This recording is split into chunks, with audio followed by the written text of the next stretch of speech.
বাজে গেছে কার ৯টা, ফজর ফুইরা গেছে, দিনের কয়টা বাজে রে?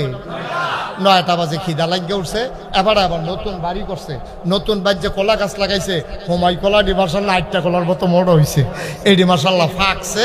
তা এবার গৃহস্থ বেড়া ফাত্রে টাকা দিছে, পুত্রে তাড়াতাড়ি 2টা ফাঁকনা কলা লইয়া, খিদা লাগিয়ে গেছে গা, ভাত হইতে দেরি হইব বুঝছি, তাড়াতাড়ি 2টা কলা লইয়া। ফাত্র কাম করতেছে গৃহস্থ আর ময়মন সিংহের কামলা কয়জন? কথা কেন কয়জন? কলা লইয়া আইছে ফুতে, হইছে কয়জন? লোক কয়জন? কলা গড়া, আরে জোরে কথা কেন, কলা গড়া মানুষ কয়জন? অহন কিতা কর? বাপে কয় ফুতরে অহন কলা তো 2টা, আমরা দি 3 জন, কিতা কর? তো অহন কিতা কর? এখন ফলাই কইতে আছে, আব্বা আপনি মুরব্বী মানুষ, আরে কথা কয় কাকরে বেয়াদব কথা। এখন কলা হইল কয়টা, মানুষ কয়জন? বাহে কয় ফুট কিতা করতা, কয় যে আব্বা আপনি মুরব্বী মানুষ, যেটা ভালো হয় আপনি করেন। তো বাপে কতক্ষণ ধুম ধরে চিন্তা করে করলো কিতা করন যায়। তো কতক্ষণ পরে কয় ফুতরে আমি হইলাম গৃহস্থ ঘরের মালিক, তুই হইলে আমার ফুট, আর হে তৈল ময়মন সিংহা কামলা, তারে আস্তা কলা দেওয়ান যে তুই তা কামলা বেটা, তারে আস্তা কলা। তো আব্বা কেমনে কিতা করবে? কয় তুই নে একটা, আমি নেই একটা, তো কলায় তো আছে 2টা। তো কয় আব্বা তো আমরা 2 জনে না পাইলাম, তে কয় তুই দিবি অর্ধেক, আমি দেব অর্ধেক, আস্তা কলা দেওয়ান দিতে কামলা তো।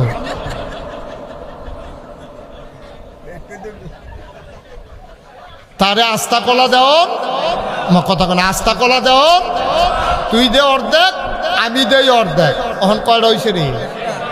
তারা বাহে ফুটে খায় অর্ধেকটা কইরা, আর হেতে খায় আস্তা একটা, 2 খানতে পাইছে আর কি।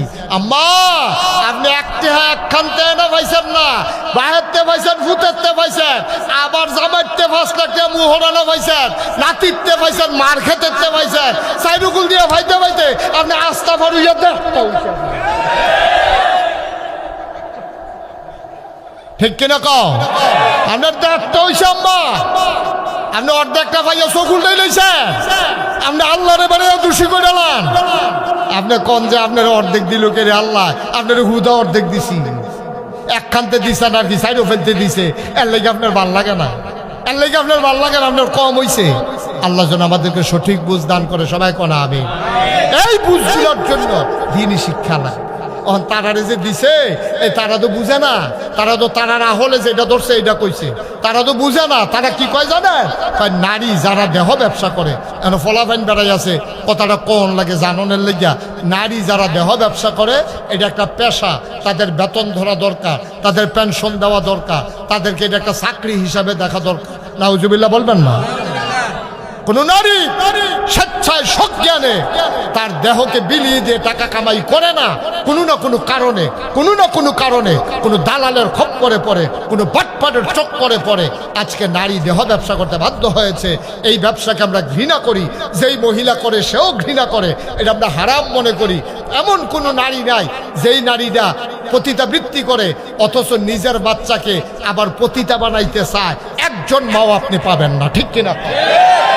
এবিডি কয় আমার জীবন যেমনে গেছে গেছে, আমার জিয়ের আমি ডাক্তার বানায়, আমার জিয়ের আমি স্কুলে পড়ায়, আমার জিয়ের আমি লেখাপড়া করায়, কাম লাগলে বিদেশ পাড়ায়। কোনো মাও চায় না তার মেয়ে দেহ ব্যবসা করে খাও। যেই মা দেহ ব্যবসা করে সেই মাও চায় না তার বাচ্চা দেহ ব্যবসা করে খাক। মানে কি? মানে হচ্ছে স্বেচ্ছায় সজ্ঞানে পৃথিবীর কোথাও কোনো নারী দেহ ব্যবসা করে নাই, কারণে অর্থনৈতিক অনটনের কারণে, দালালের খপ্পরে পড়ে, বাটপাড়ের চক্করে পড়ে মহিলারা এই কাজ করতে বাধ্য হয়। তাদেরকে আমরা স্বীকৃতি দেবো দূরের কথা, আমরা বিকল্প রাস্তায় কিভাবে এই অবৈধ কাজ বন্ধ করা যায় সেই প্রচেষ্টা আমরা করব। ঠিক কিনা কর? আমরা করবো এটারে বন্ধ, আর এটারে তারা